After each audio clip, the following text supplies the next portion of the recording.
Have you ever found yourself trapped in a loop of effort that leads nowhere? A task, a process, a system that seems designed by a madman, where the rules are opaque, the goalposts shift, and your most sincere attempts to navigate it are met with a blank stare, a shrugged shoulder, or worse, another layer of incomprehensible procedure. You fill out the forms, you make the calls, you follow the instructions to the letter, only to find yourself back where you started, or perhaps even further behind, tangled in a fresh set of bureaucratic vines. There's a gnawing feeling that accompanies these moments, isn't there? A sense of profound, almost cosmic absurdity. A suspicion that the universe, or at least the human systems we've constructed within it, might be playing a rather cruel joke at your expense. This isn't just about minor inconveniences. It's about those soul-crushing struggles that feel utterly, dismally meaningless. The job you pour your life into, only for it to be restructured into oblivion. The relationship you nurture, only for it to unravel due to forces beyond your grasp. The societal ladder you climb, only to find it leaning against the wrong wall, or perhaps no wall at all. If this resonates, if you've ever felt like a bewildered protagonist in a play you never auditioned for, where the script is gibberish and the director is nowhere to be found, then you've brushed against the very fabric of a world meticulously, chillingly, and often prophetically documented by one of literature's most unsettling visionaries, Franz Kafka. And the uncomfortable truth we're going to explore today is that these seemingly meaningless struggles, these Kafkaesque nightmares made real, are not just random cruelties of fate. They are, in fact, perhaps your greatest test. Not a test you can study for, not a test with a clear pass or fail, but a profound crucible for the human spirit. Kafka. The name itself conjures images of shadowy corridors, faceless authorities, and individuals ensnared in bewildering predicaments. Think of Joseph K. in the trial, arrested and prosecuted for a crime he knows nothing about, by a court whose workings are entirely hidden from him. He seeks clarity, he seeks justice, he seeks a rational explanation, but he finds only more obfuscation, more impenetrable layers of process. Or consider K in the castle, striving to gain entry, to gain recognition from the mysterious authorities within, only to be perpetually rebuffed, his efforts leading to an ever-receding horizon of acceptance. And who can forget Gregor Samsa, waking one morning to find himself transformed into a monstrous insect, his previous life, his human concerns, suddenly rendered alien and irrelevant by this inexplicable, absurd metamorphosis. These aren't just bizarre stories, they are mirrors reflecting the anxieties, the alienation, and the often unspoken absurdities of our own lives. But why do these struggles feel so particularly meaningless? It's because they often defy our deep-seated human need for causality, for fairness, for a discernible link between effort and reward, between action and consequence. We are wired to seek patterns, to understand the rules of the game. When we encounter a situation where the rules are arbitrary, or non-existent, or constantly changing, it throws our entire worldview into disarray. It feels like trying to solve an equation where all the variables are unknown and the symbols keep rearranging themselves. The modern world, with its sprawling bureaucracies, its complex technological systems, its often invisible networks of power and influence, is ripe for breeding such Kafkaesque scenarios. You are a number, a data point, a case file. Your individual humanity, your unique circumstances, often seem to get lost in the cogs of a machine that operates on its own inscrutable logic. This isn't necessarily born of malice, though it can certainly feel that way. Often, it's the byproduct of systems that have grown too large, too impersonal, too detached from the human element they were ostensibly designed to serve. The psychological toll of this is immense. It can lead to a profound sense of powerlessness, a feeling that your agency is a mere illusion. Why bother trying if the outcome is predetermined or random? Why invest yourself if your efforts are consistently ignored or invalidated? This is the path to frustration, to cynicism, to a quiet despair that can hollow you out from the inside. You might find yourself questioning your own sanity. Am I the only one who sees how ludicrous this is? Am I missing something obvious? This self-doubt is part of the insidious nature of the Kafkaesque trap. It not only makes the external world feel absurd, but it can also begin to erode your internal sense of clarity and competence. So, if these struggles are so draining, so devoid of apparent purpose, how can they possibly be considered a test, let alone our greatest one? This is where we need to shift our perspective, to look beyond the surface-level frustration and delve into the deeper, more uncomfortable, but ultimately more revealing layers of the experience. Kafka himself, through his characters, rarely offers solutions or escapes. His protagonists strive, they question, they endure, but they seldom win in any conventional sense. The test, then, is not about conquering the absurdity, for how can one conquer that which has no tangible form or consistent rules? The test is about what these struggles reveal in you and to you. It's about how you choose to engage with the seemingly meaningless. The first aspect of this test is a test of perception. Can you, when caught in the gears of an absurd system, step back, even for a moment, and recognize the nature of the beast?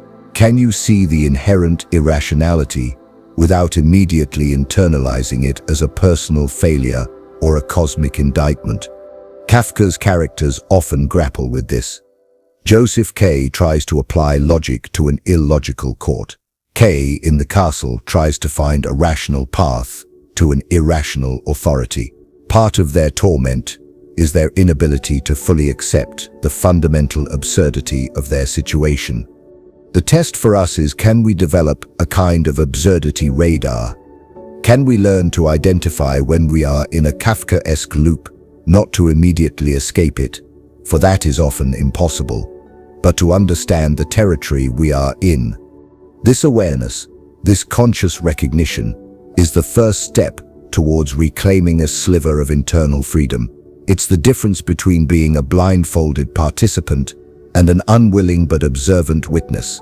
And in that observation, a strange kind of power begins to stir. You might not be able to change the game, but you can change your understanding of it. You can choose not to be gaslit by its inherent madness.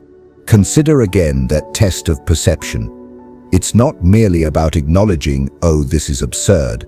It's about dissecting the nature of that absurdity, understanding its mechanics, almost like an anthropologist studying a bizarre ritual. When you're told to fill out Form A, only to be told by the next person that Form A is obsolete, and you need Form B, which requires a signature obtainable only by submitting Form A. What is truly happening here? Is it incompetence? Is it a deliberate power play? Is it the emergent property of a system so convoluted that no single individual understands it anymore? The test is to resist the immediate urge to personalize the frustration.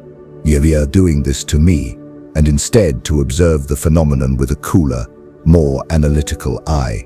This detachment is not about becoming unfeeling, it's about preserving your cognitive resources. Kafka's genius was his ability to portray this with such unnerving precision, where the horror lies not in overt violence, but in the slow, grinding erosion of reason. Think of the endless contradictory testimonies in the trial, each one adding a layer of confusion rather than clarity. Your test is to become a keen observer of your own trials. Keep a mental or even actual log of the absurdities you encounter. Note the patterns, note the inconsistencies. This act of observation is an act of defiance against the mind-numbing nature of the experience. It's saying, I see you, system. I see your irrationality. This very act of seeing, of naming, can be profoundly empowering. a small light in the overwhelming darkness. Then comes the test of endurance and resilience. Life, as Kafka so astutely observed, often demands that we persist in the face of futility. It demands that we keep showing up, keep trying, even when the rewards are non-existent and the process itself is grueling. Think about the sheer tenacity of Kafka's characters. They are battered, bruised, confused, yet they often continue their quest, however ill-defined it may be. This isn't a passive endurance. It's an active, often desperate, striving. What does it take for you to keep going when every fiber of your being screams that it's pointless? Where do you find the strength to take the next step when the path ahead is shrouded in fog and littered with the same old obstacles? This is where resilience is forged, not in the easy victories but in the slog through the seemingly meaningless. It's the quiet determination to wake up another day and face the same bureaucratic labyrinth, the same unyielding gatekeeper, the same circular argument. This isn't about being a martyr. It's about discovering the depth of your own wellspring of perseverance. It's about realizing that you can withstand more than you thought possible, that your spirit can remain unbroken even when your circumstances are deeply discouraging. This resilience, born from navigating the absurd, is a profound strength, one that transcends the specific struggle and becomes a part of your very core.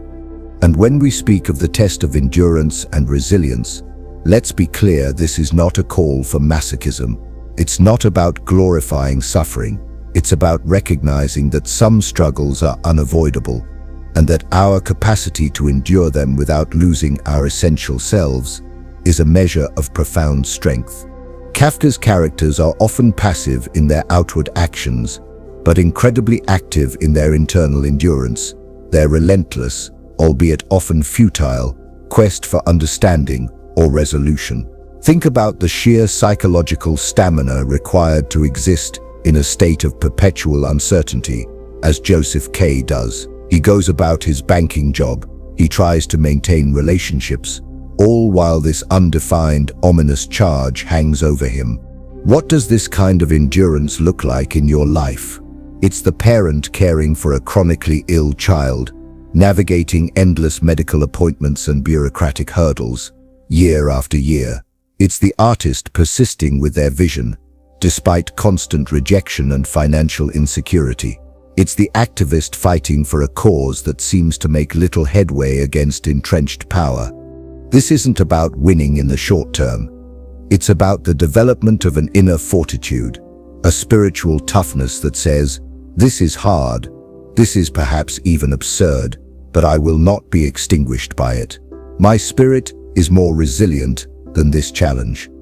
This kind of resilience is not a brittle thing. It's flexible, adaptable, like a deeply rooted tree that sways in the storm but does not break. It's knowing that even if you fall, you have the capacity to get up again, perhaps a little bruised, but also a little wiser, a little stronger. Perhaps most crucially, these meaningless struggles are a test of self-knowledge. When the external world ceases to provide coherent feedback, when your efforts are not met with predictable outcomes, when the usual markers of success and validation are removed, what are you left with? You are left with yourself. These situations strip away the superficial, your titles, your achievements, your carefully constructed persona. They often mean very little in the face of true Kafkaesque absurdity. The faceless bureaucrat doesn't care about your impressive resume. The illogical system doesn't bend to your eloquent arguments. In this stripping away, you are forced to confront more fundamental questions. What are my core values when external validation is absent? What truly motivates me when the carrot on the stick is revealed to be a mirage? What are my deepest fears, my breaking points?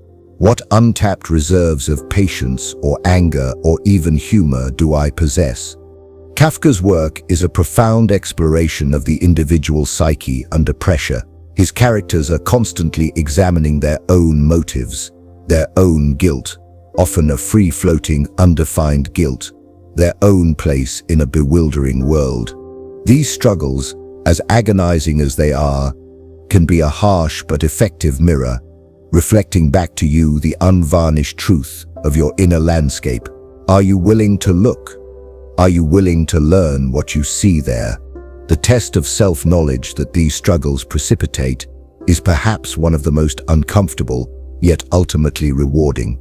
When you are stripped of your usual supports and validations, when the world stops making sense according to your learned rules, you are forced into a radical confrontation with your naked self. Who are you when your job title is gone? Who are you when your carefully laid plans crumble? Who are you when the people or institutions you trusted prove unreliable or indifferent? These are not questions we willingly ask ourselves in times of comfort and stability. It is the friction of the Kafkaesque struggle that grinds away the superficial layers. You might discover, for instance, that your fear of failure is far greater than you imagined, or conversely, that you possess a wellspring of courage you never knew you had. You might find that your attachment to a certain outcome was based more on ego than on genuine need. Kafka's Gregor Samsa, transformed into an insect, is a brutal metaphor for this kind of radical self-confrontation. His human concerns, his job, his family dynamics are all thrown into grotesque relief by his new form. He is forced to see himself and his world from an entirely new and deeply alienating perspective. Your metamorphosis might be less literal, but the confrontation with an altered reality, a layoff, a betrayal, a systemic failure that impacts you directly, can be just as disorienting and just as revealing. The challenge is to face these revelations without flinching, to integrate them into a more honest and robust understanding of who you are. What are you truly made of?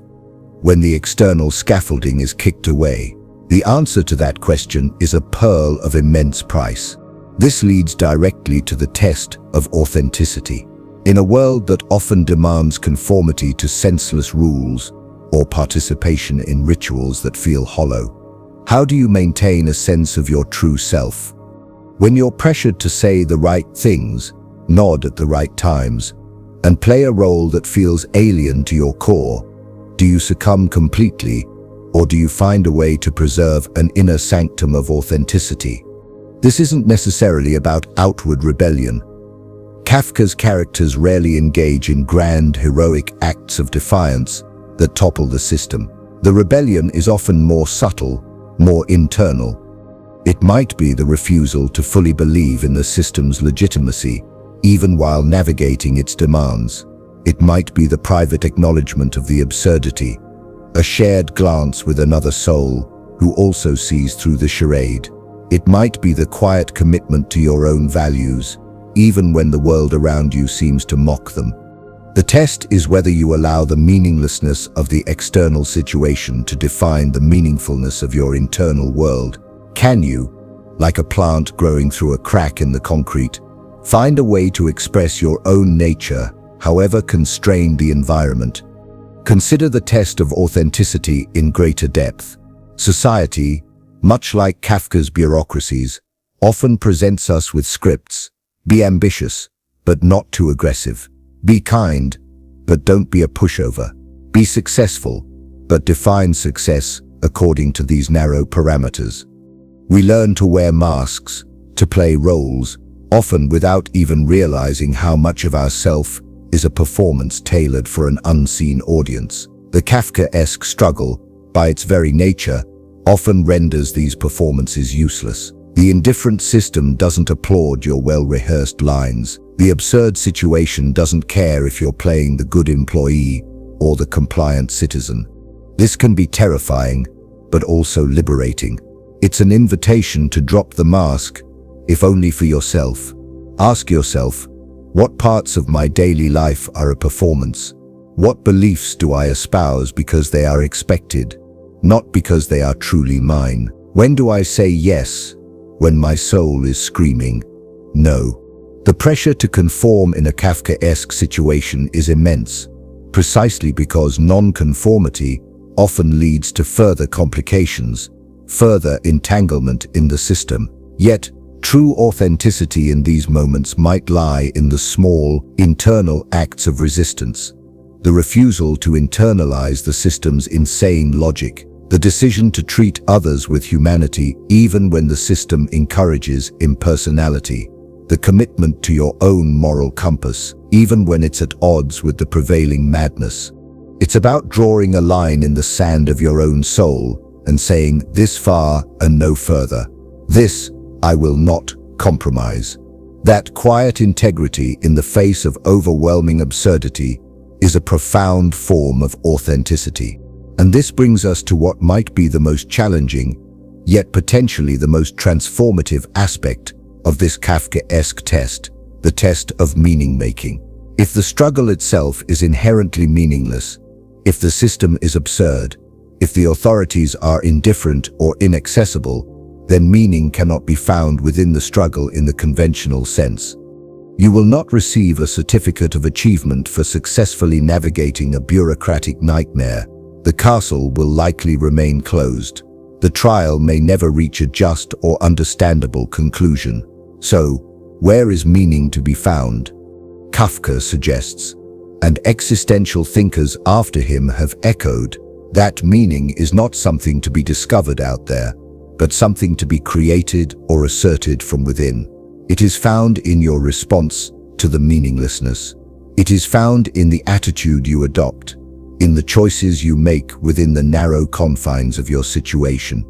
Viktor Frankl, a survivor of the Holocaust, famously wrote about finding meaning even in the most extreme suffering by choosing one's attitude, by finding a purpose in how one bears that suffering. While Kafka's world is not usually one of such overt physical brutality, the psychological torment of absurdity can be just as disorienting. The test is, can you imbue your endurance with a sense of purpose, even if that purpose is simply to bear witness, to maintain your humanity, to learn, or to find a strange, dark humor in it all? Can you decide that the meaning lies not in the outcome, which you cannot control, but in the dignity and awareness with which you face the process? And finally, let us return to that crucial test of meaning-making. This is where the truly alchemical work happens. If meaning is not inherent in the struggle, then it must be actively injected, deliberately crafted. This is not about pretending the struggle isn't painful or absurd. It's about choosing your narrative. You can be the tragic victim of a senseless system, or you can be the unwilling hero of your own existential journey, learning, growing, and finding strength in the crucible. Think of Kafka's K in the castle. His quest is, on its face, pointless. He never gains access. He never achieves his goal. Yet, in his relentless striving, in his interactions, in his grappling with the opaque nature of the castle's authority, there is a profound exploration of human desire, of the search for belonging, of the nature of power. The meaning for the reader, and perhaps for K himself, if he could step outside his narrative, is not in the attainment of the castle, but in the richness and complexity of the quest itself. How can you apply this to your own life? Perhaps the meaning of your bureaucratic nightmare is the patience you cultivate, or the solidarity you find with fellow sufferers. Perhaps the meaning of your seemingly futile project is the new skill you learn, or the insight you gain into your own perseverance. It might even be the ability to eventually laugh at the sheer preposterousness of it all. This is an active, creative process. It requires you to step back from the immediate frustration and ask, what can I learn from this? How can this make me stronger, wiser, or more compassionate? What story will I tell myself about this experience when it's over? By consciously choosing to find or create meaning, you transform the struggle from a purely negative experience into something that, paradoxically, enriches you. So, how do we navigate this treacherous terrain? Kafka, as mentioned, offers few easy answers. His genius lies in the diagnosis, not necessarily the cure. However, woven into the fabric of his narratives, and in our reflections upon them, we can find some strategies, not for winning against the absurd, but for surviving it with our spirit intact, perhaps even strengthened. One such strategy is a form of radical acceptance. This isn't resignation or apathy. It's not about liking the absurdity or condoning the injustice. It's about acknowledging its presence, its reality, without expending all your energy in futile attempts to make it rational or fair when it fundamentally isn't. It's like accepting that the weather is what it is. You can rail against the storm, or you can find the best way to shelter from it, or navigate through it. Accepting the Kafkaesque nature of a situation can free up enormous amounts of mental and emotional energy that would otherwise be consumed by frustration and denial. It allows you to shift your focus from, "Why is this happening?" a question that often has no satisfactory answer in these contexts, to "Okay, this is happening. Now what?" Another powerful, if sometimes overlooked, tool is humor. There is a deep vein of dark, ironic humor running through Kafka's work. The situations are so preposterous, the logic so twisted, that they border on the comical, albeit a comedy that catches in your throat. Finding the black humor in your own meaningless struggles can be a potent coping mechanism. It creates distance. It allows you to see the situation from a slightly detached perspective, to acknowledge its ridiculousness without being entirely consumed by its oppressiveness. Laughter, even bitter laughter, can be an act of defiance, a refusal to let the absurdity have the final say on your emotional state. It sips a way of saying, "This is ludicrous, but I see it, and I will not be entirely broken by it." Crucially, remember that you are not alone. The feeling of isolation is a key component of the Kafkaesque experience. Joseph K. is alone against the court. K. is alone in his quest for the castle. But the very fact that Kafka's work resonates so deeply with so many people across generations and cultures tells us something vital. This experience of grappling with absurdity, with faceless systems, with bewildering rules, is a shared human experience. When you feel trapped in your own personal trial, know that countless others have walked and are walking similar corridors. Sharing these experiences, even just acknowledging their commonality, can be incredibly validating.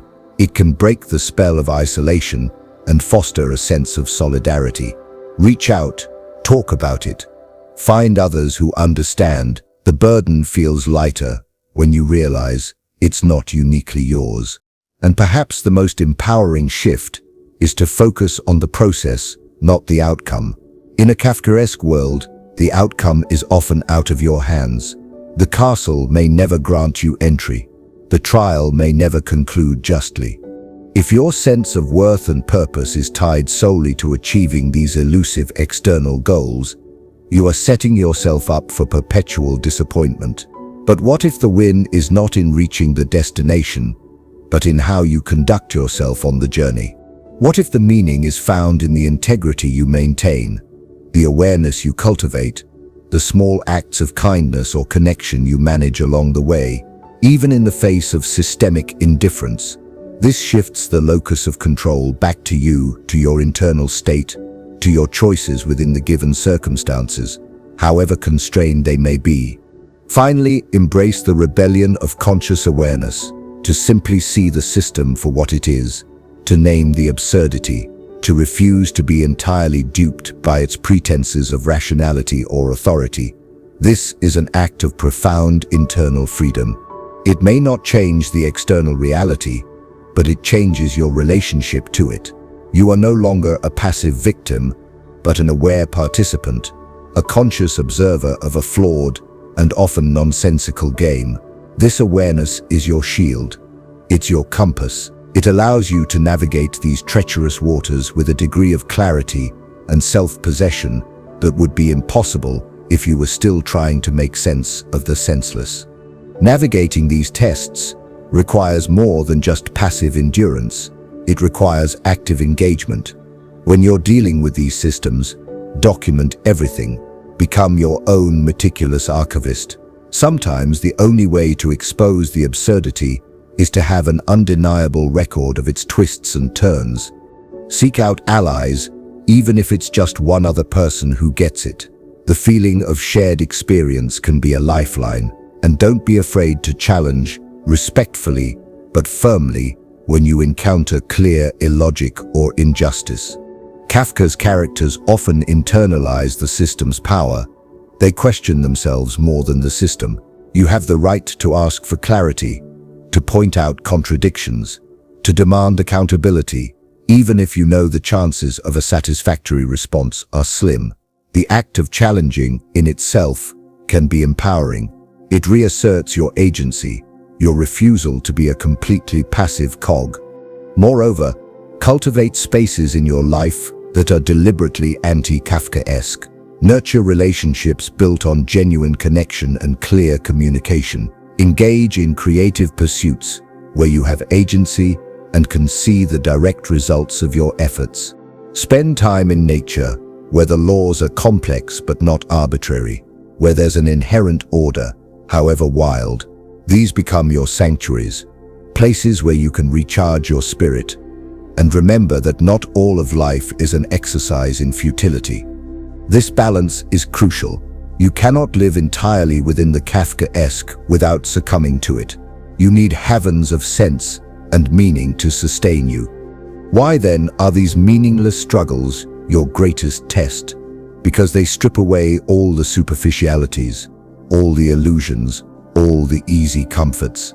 They force you to confront the raw, unadorned realities of existence and your own inner being. They don't test your ability to follow a clear path to a defined reward. Life is rarely that simple. Instead, they test your capacity for perception in the face of obfuscation, your endurance when met with futility, your ability to know yourself when external mirrors are cracked and distorted, your courage to remain authentic when pressured to conform to the absurd, and your power to create meaning when none is readily supplied. These are the qualities that define true strength, a strength that is not dependent on external validation or favorable circumstances. It is a strength forged in the very fires of meaninglessness, a resilience that allows you to stand firm even when the ground beneath you is shifting and treacherous. The struggles Kafka depicted are not just historical artifacts or literary curiosities. They are, in many ways, the defining struggles of modern life. We are all at times Joseph K. knocking on the doors of an indifferent bureaucracy. We are all at times K. gazing at an inaccessible castle of our desires or ambitions. We all at times feel the shadow of an inexplicable transformation, a sense that the rules of our own lives have suddenly and irrevocably changed. To pass this test is not to find the magic key that unlocks the castle or dismisses the trial. It is to emerge from these encounters with a deeper understanding of yourself and the often baffling world we inhabit. It is to have looked into the abyss of absurdity and to have chosen not despair, but awareness, resilience, and the stubborn, creative act of forging your own meaning. The greatest aspect of this test lies in its universality and its profundity. These are not niche experiences. In a world of increasing complexity, bureaucracy, and impersonal systems, the shadow of Kafka looms larger than ever. And the qualities these struggles demand of us, clear perception, unwavering resilience, deep self-awareness, courageous authenticity, and the creative power to forge meaning, are not just useful skills. They are the very cornerstones of a well-lived, conscious human life. They are what separate a life of quiet desperation from a life of engaged, aware, and ultimately empowered existence, even amidst the chaos. So, the next time you find yourself ensnared in a seemingly pointless, frustrating, utterly Kafkaesque struggle, pause for a moment. Before you succumb to the rage or the despair, recognize the landscape. You are on familiar, if unwelcome, ground. This is not just an annoyance, it is an invitation to look deeper, to endure with awareness, to discover the unshakable core of your own being. The systems may be flawed, the rules may be nonsensical, the struggle itself may feel utterly devoid of external purpose. But your response, your journey through it, your refusal to be entirely defined or defeated by it, that is where the profoundest meaning and your greatest strength can be found. What labyrinth are you navigating right now, and how is it testing you, not to break you, but to reveal who you truly are? The answers you find might surprise you with their power. So yes, these struggles are hard, they are frustrating, they can feel deeply, crushingly meaningless, but they are also a profound opportunity, an opportunity to discover who you are when the chips are down, an opportunity to forge an inner strength that no external circumstance can easily diminish, an opportunity to look the absurd in the eye and choose not to blink, not to break, but to learn, to grow, and perhaps even to find a strange, hard-won grace. The labyrinth is real. The test is upon you. How will you navigate it? How will you choose to define yourself in the face of it? The power to answer that, with courage and awareness, is entirely yours. That perhaps is the most crucial lesson Kafka, in his dark and brilliant way, has to offer us. Embrace the test, for within it lies the potential for your most profound transformation. Share your own Kafkaesque struggles in the comments below. What castles have you tried to reach? What trials have you endured? And what did you learn about yourself in the process? Let's explore this shared human experience together. And if this exploration of the absurd and the meaningful resonates with you, consider subscribing for more journeys into the depths of the human condition. There is much more to uncover, more tests to understand, and more strength to be found within.